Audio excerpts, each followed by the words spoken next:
Friend, welcome back to my channel. I hope आप अच्छे होंगे और मैं भी अच्छी हूँ। तो मैं आपके लिए लेकर आई हूँ एक new yummy yummy crunch video. Crunch नहीं, sorry, swallow video. Crunch start करती हूँ, वीडियो को पूरा वॉच करें, फुल एंजॉय करें। स्टार्ट।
बताइएगा आज का वीडियो आपको कैसा लगा। अगर अच्छा लगा तो प्लीज़ लाइक एंड सब्सक्राइब, और किसी भी चीज़ पे वीडियो चाहिए तो प्लीज़ बताइएगा। Okay bye. कि ये देखकर उसे अपनी लिटिल गोल्ड फिश याद आ रही थी, जो कि हमेशा बादलों के गरजने पर इसी तरह से डर जाया करती थी। लेकिन वो सोचने लगता कि ये तो एक बॉय है। उसने गोल्ड फिश जार में भी रखी हुई थी और वो अक्सर उससे बातें भी किया करता था। वो यही सोचने लगता कि मुझे पता नहीं क्यों एक लड़के की तरफ क्यों अट्रैक्शन हो रही है। ये सोचकर वो एक साइकेट्रिस्ट के पास चला जाता है और उससे यही डिस्कशन करना चाहता था कि पहले तो ऐसा कभी नहीं हुआ था, लेकिन अब ऐसा क्यों हो रहा है कि मुझे एक लड़का अच्छा लगता है। अब ये सुनते ही जो डॉक्टर थोड़ा दूसरी टाइप का था वो खुश हो जाता है और कहता है कि मिस्टर हैंडसम, क्या तुम्हें मुझ में भी कोई अट्रैक्शन फील हो रही है।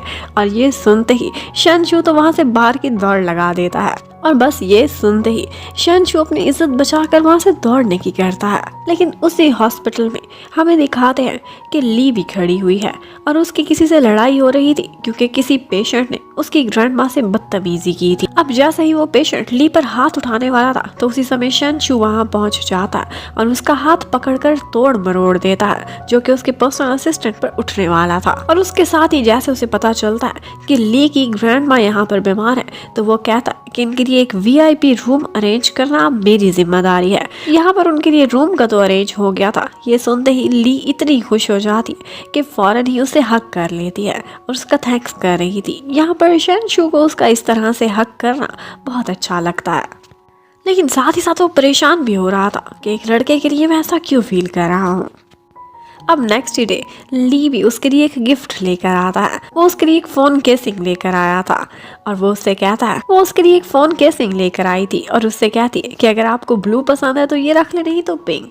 अब ऑफ कोर्स शनशू ने तो ब्लू ही पसंद किया था और वो तुरंत ही अपने फोन का पुराना कवर उतार कर ली का दिया हुआ गिफ्ट उस पर लगा लेता है। जबकि ली जब बाहर जा रही थी तो उसके हाथ में पिंक वाली केसिंग थी और बाई ये देखती है तो उसे शक होने लगता है कि जैसे इन दोनों के बीच कुछ तो गड़बड़ है। तभी तो इन दोनों ने फोन के मैचिंग कवर्स भी रखे हुए हैं। वो अंदर जाती है और जाते ही वो चिल्लाने लगती है और कहती है शन को कि देखो लिटिल गोल्ड फिश, वो लड़की अब तुम्हें कभी भी नहीं मिलने वाली। बचपन की बातें तुम भूल जाओ, और जहाँ तक इसका ताल्लुक है, ली तो एक लड़का है। इन दी एंड तुम्हें मुझसे ही शादी करनी होगी, इसलिए आज ये एक्सेप्ट कर लो तो ज्यादा बेहतर होगा। लेकिन ये सुनते ही वो बाय को अपने कमरे से बाहर निकलवा देता है और उसके बाद काफी देर तक अपनी गोल्ड फिश से बातें करता रहता है। वहीं पर उसकी आंख भी लग गई थी। यहाँ पर उसके पास आकर ली बैठ जाती है, जो उसी फिश को देखे जा रही थी।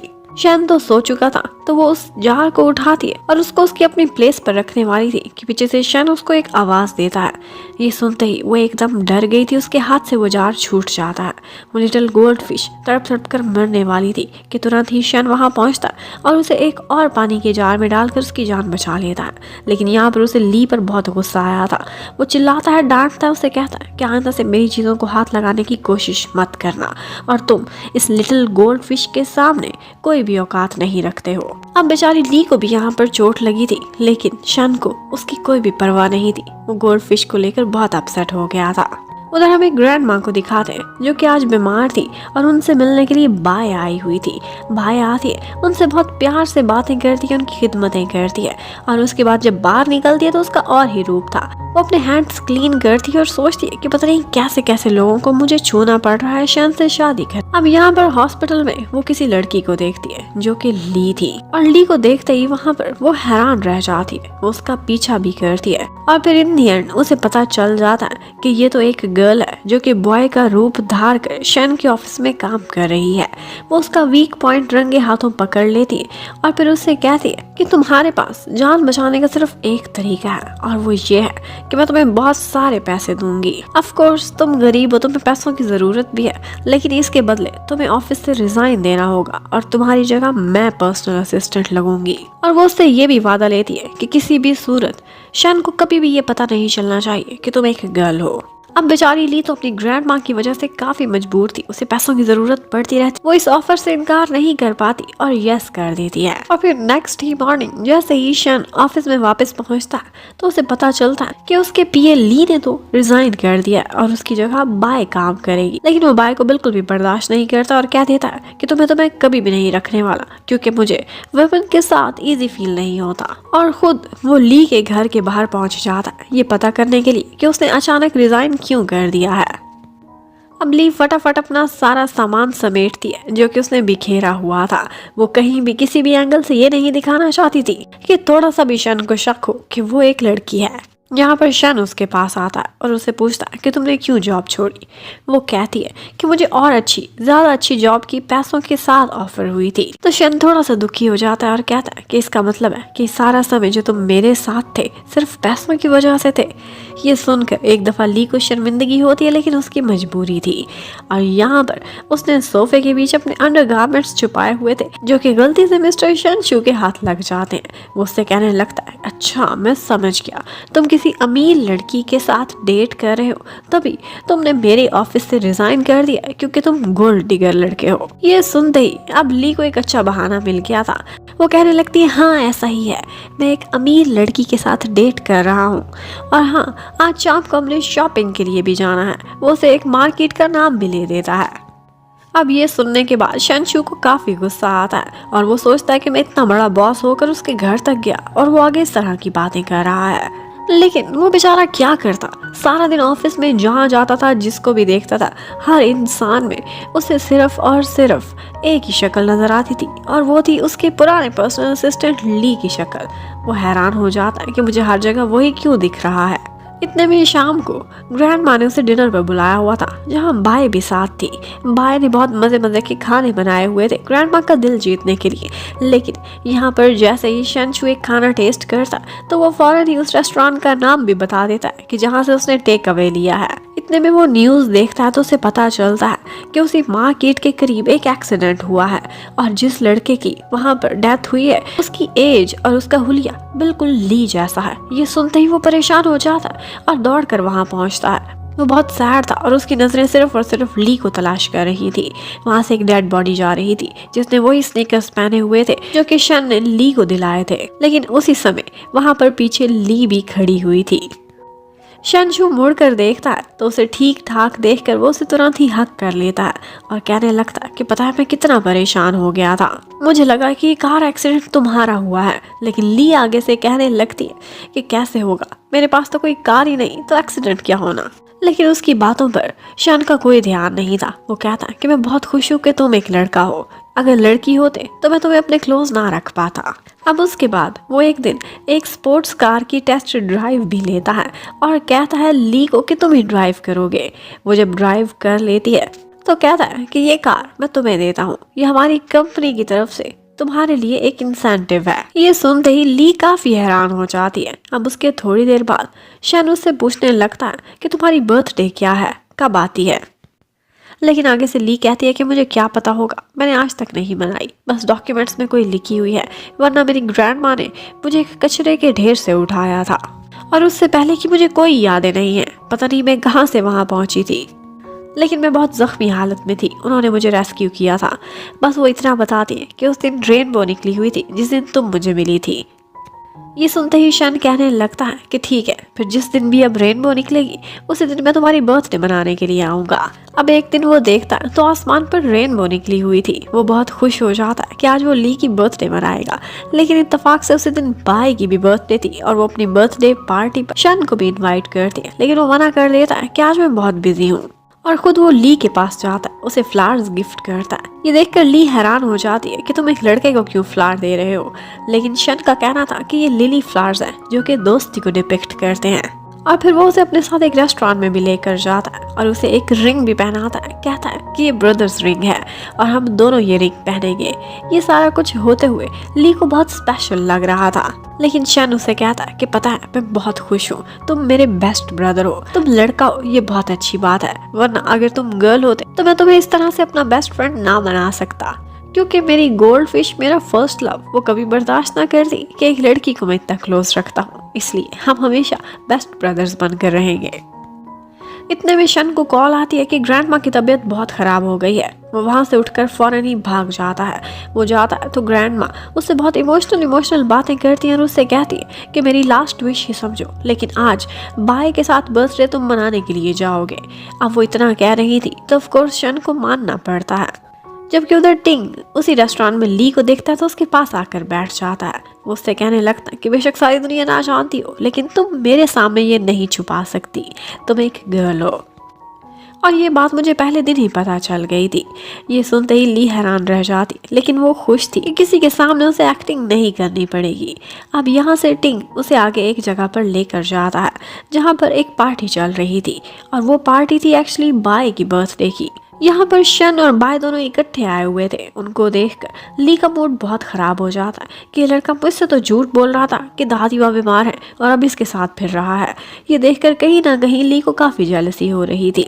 अब टिंग उसे अपने साथ गेटअप वाले रूम में लेकर जाता है। वो डिफरेंट गेटअप्स करती और इन दी एंड वो एक बहुत ही सुंदर सी लड़की बनकर बाहर आई थी अपना मेकअप करके। लेकिन वो कहती है इस तरह से मैं तुम्हारे साथ बाहर नहीं जा सकती क्योंकि मुझे शन पहचान लेगा। तो टिंग उसे एक मास्क से उसका फेस कवर करने को बोल देता है। अब वो टिंग की डांसिंग पार्टनर बनकर वहां पहुंच आई थी। यहाँ पर वो शन के सामने खड़ी थी, लेकिन वो उसे पहचान नहीं पाता। यहाँ पर सारे लोग डांस कर रहे थे। जब पार्टनर्स चेंज होते हैं तो उसी टाइम पर शन का और ली का भी आमना सामना होता है। शन को पता नहीं क्यों लग रहा था कि वो इस लड़की को बहुत अच्छे से जानता है, लेकिन यहाँ पर ली अपने आप को बचाकर वहां से भाग जाती है। लेकिन जब वो जा रही थी तो उसका मास्क गिरा था और भाई ने उसे पहचान लिया था। अब बाय ने एक वेटर को पैसे दिए थे कि ली को ये ड्रिंक पिलाए और इस तरह से उसे मिसयूज करने की कोशिश करे। लेकिन उसकी ये सारी की सारी प्लानिंग पास खड़े टिंग ने सुन ली थी कि वो किसी लड़के को पैसे दे रही है ताकि वो ली के कैरेक्टर पर एक दाग लगा सके, और ये बात वो कभी बर्दाश्त नहीं कर सकता था। वो ऐसा करता है कि ड्रिंक चेंज कर लेता है और जो ली की ड्रिंक थी अब वो बाय पी लेती है। अब उस पार्टी से जाने से पहले ली को अचानक से याद आता है कि वो अपना कुछ भूल गई है। वो अपना बैग लेने के लिए ऊपर आती है, लेकिन उसी टाइम पर हमें पता चलता है कि शन की ड्रिंक में किसी ने ड्रग मिला दी थी और वो उस वक्त बहुत हॉट होता है। वो जाकर एक टब में भी बैठ जाता है। यहाँ पर ली उसे इस हालत में नहीं देख सकती थी। वो उसकी हेल्प करने लगती है। उसका मास्क भी उतर जाता है। ये देखकर शन को ऐसा लगा था कि ड्रंक होने की वजह से उसे पता नहीं क्या क्या दिख रहा है। उसे हेलुसिनेशंस हो रही हैं और हर जगह ली की फीमेल शक्ल दिखाई दे रही है।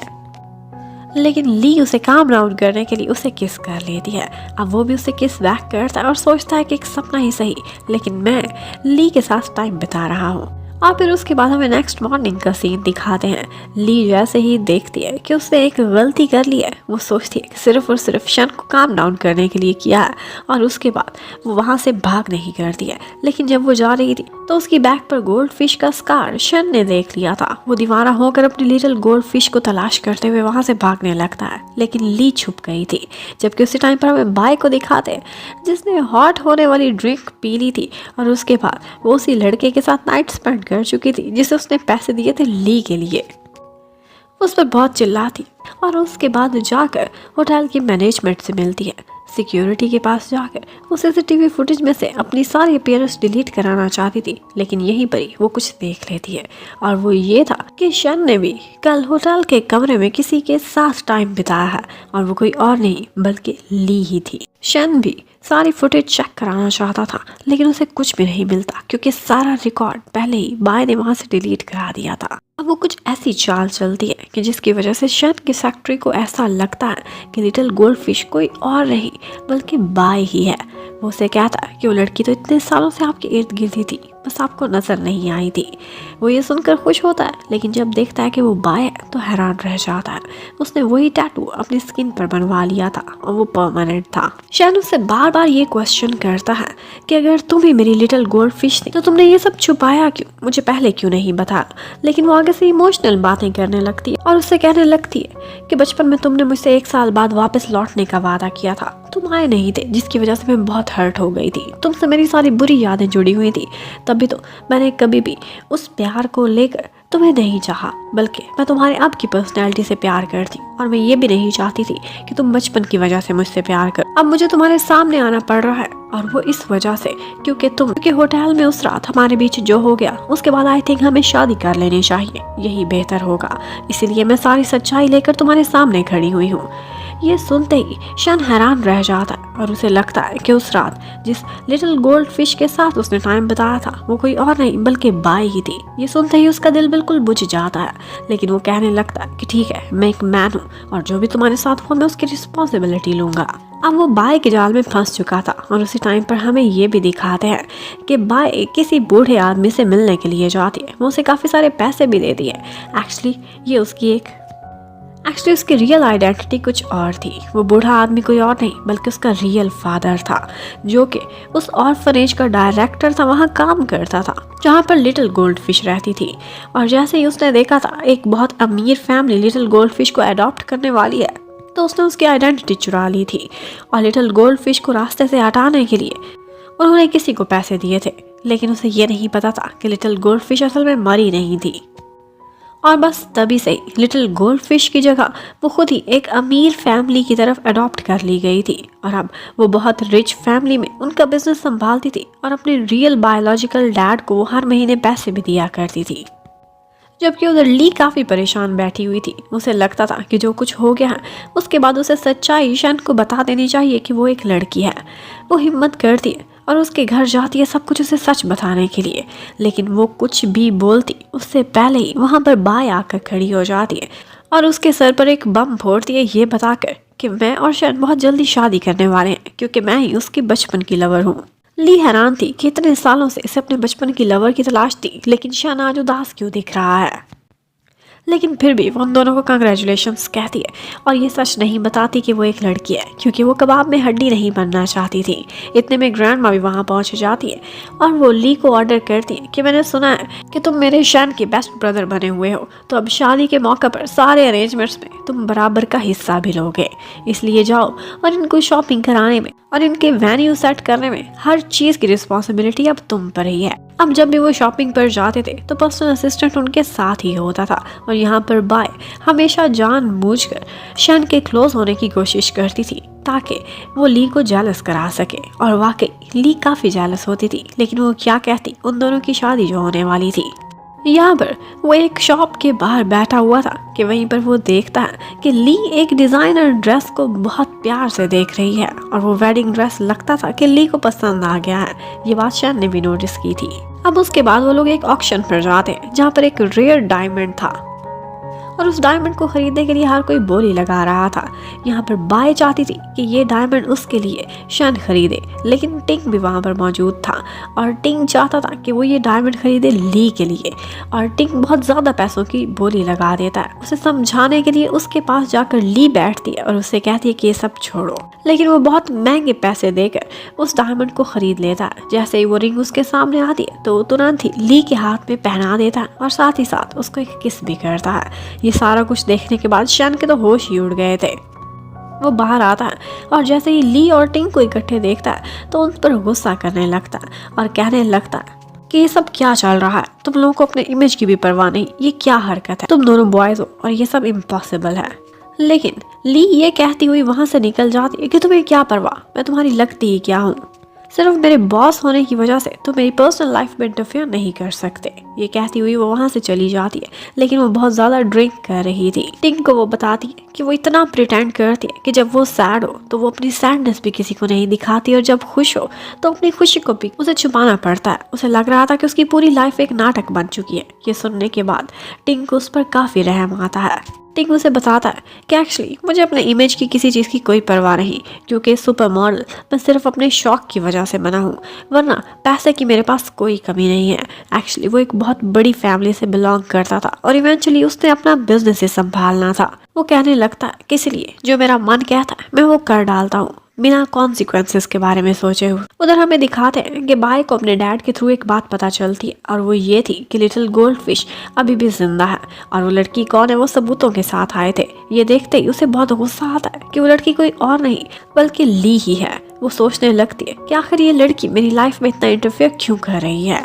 एक दिन थंडर स्टॉर्म होता है और शन को लगा था कि मेरी लिटिल गोल्डफिश बहुत ज़्यादा डर जाएगी, लेकिन यहाँ पर बाय कहने लगती है कि बचपन में वो डरती होगी लेकिन अब मैं बिल्कुल भी नहीं डरती। लेकिन ये सुनते ही शन को किसी की याद आने लगती और वो कोई और नहीं बल्कि ली ही थी। वो सोचने लगता है कि वो बहुत ज़्यादा डर गया होगा अपना बेस्ट ब्रदर, लेकिन वो जैसे ही उसके फ्लैट पर पहुँचता है तो हमें पता चलता है कि वहाँ पर बाय के रियल डैड पहुँचे हुए हैं। उसे ख़त्म करने के लिए बाय ने उनको पैसे दिए थे।